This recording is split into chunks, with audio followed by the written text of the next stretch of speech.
In Sumer, part of the ancient land of Mesopotamia, there was a famous city-state called Nippur. One day, a teacher in Nippur asked his students to start a journal about their lives and their country.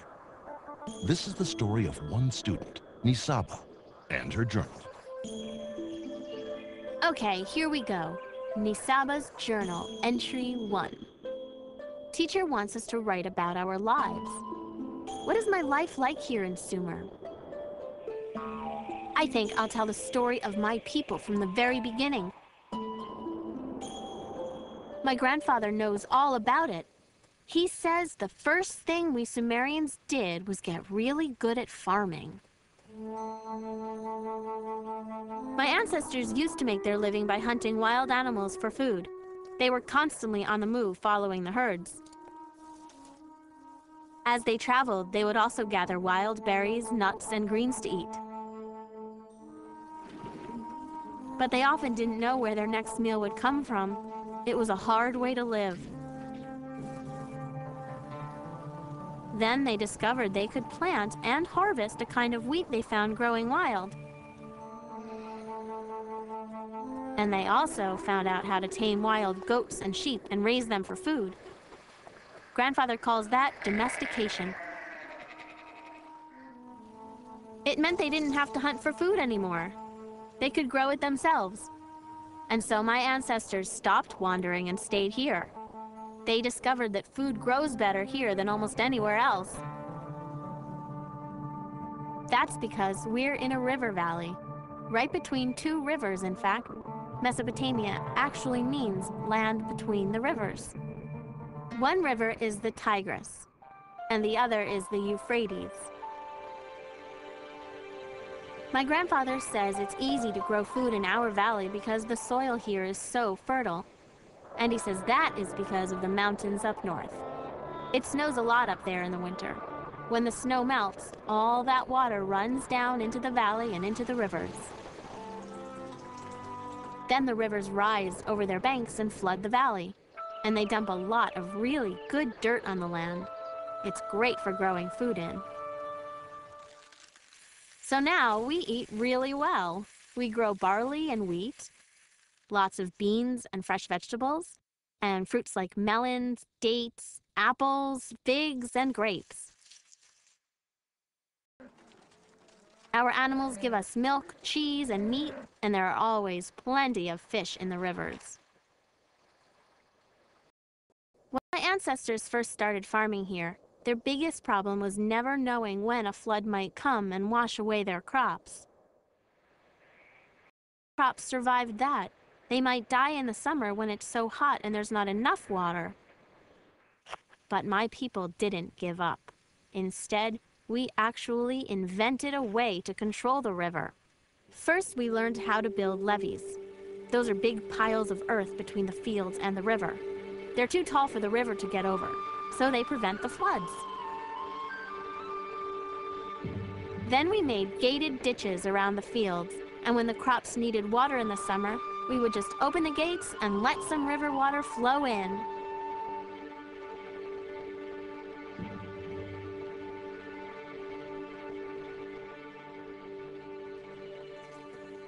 To plant our crops, we use a great tool called a plow.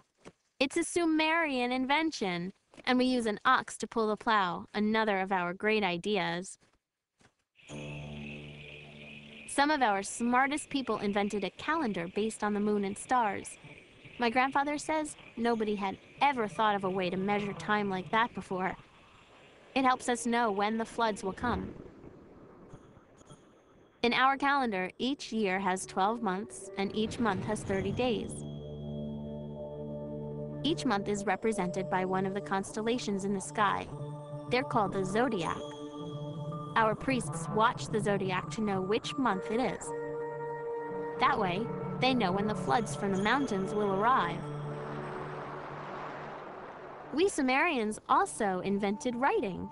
My grandfather says that in the old days, nobody knew how to write. Well, if you can't write, how do you keep track of how many animals you sold last month? What are you supposed to do? Paint them on cave walls? No, we're much more modern here in Sumer. We figured out how to write on clay tablets. You just take a piece of reed and cut a stylus from it. That's a sort of hard pointed tool. You press the point into some wet clay, and pretty soon you're writing. Our style of writing is called cuneiform. With writing, you can keep records of everything you do. It's great because then you don't have to remember it all. You also can make things permanent when you write them down. For example, we were the first people to write down our laws. But this is maybe the best thing we invented: the wheel. You'd think somebody back in the old days would have thought of it sooner, but we were the first. Before carts and wheels, we used to just drag things around. That was hard. But like I said, we are very modern here in Sumer.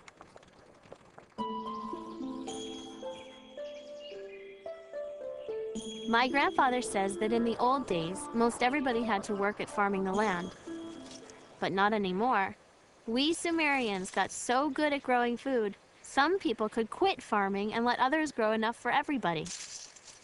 Of course, you had to be neighbors for that to work. So people settled down close to each other in villages.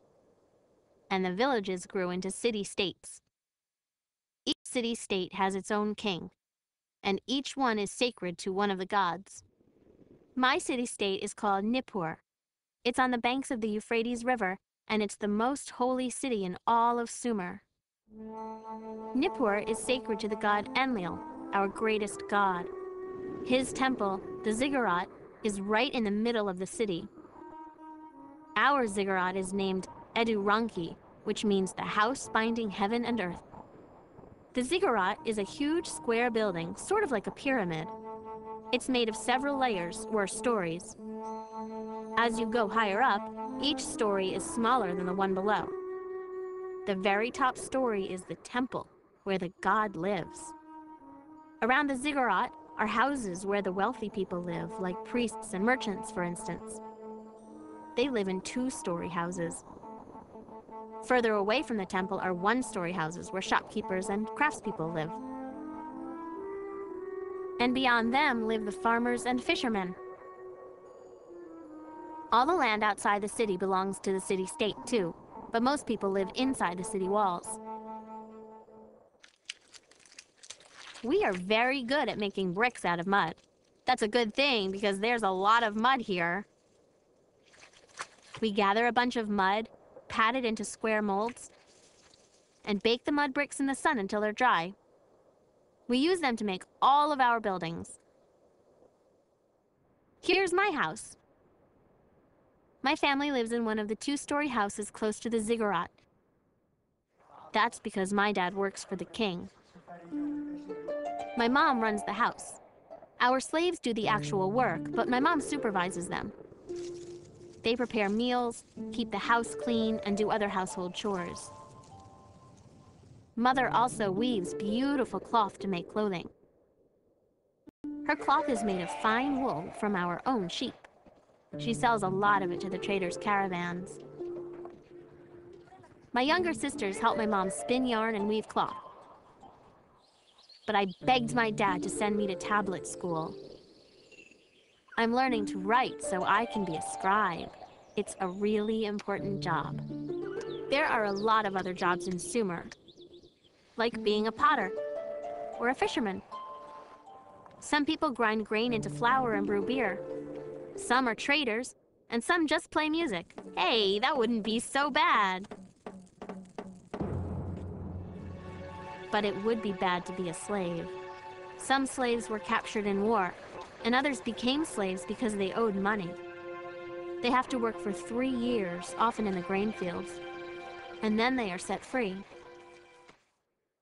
Besides the king and his family, the people with the highest positions are the priests. They care for the gods and make sure they're happy.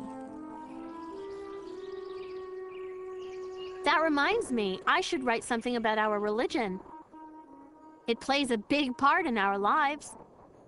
We believe in 7 great gods of the earth, sky, sun, moon, salt water, fresh water, and wind. My city, Nippur, is protected by the god Enlil, the god of wind. We believe he lives in his temple on top of the ziggurat. We spend a lot of time praying to our gods. A lot of people even make a little statue of themselves praying and leave it in the temple. The statues keep on praying while the people go about their daily chores. Our priests hold ceremonies to honor the gods and offer them food twice each day. My older brother Shulgi is a priest in the ziggurat. Only priests are allowed inside. Shulgi reminds me of that every chance he gets. Gods own the land and everything on it. So we give the gods everything we grow. Then the priests share it with all the people. They make sure everyone gets enough. Each city-state in Sumer has a king called an Ensi. We believe he was chosen by the gods to rule us, and that it was the gods who gave us our laws. Our king makes judgments when people have arguments. He's in charge of all our trade with other cities. He decides who gets to farm our fields.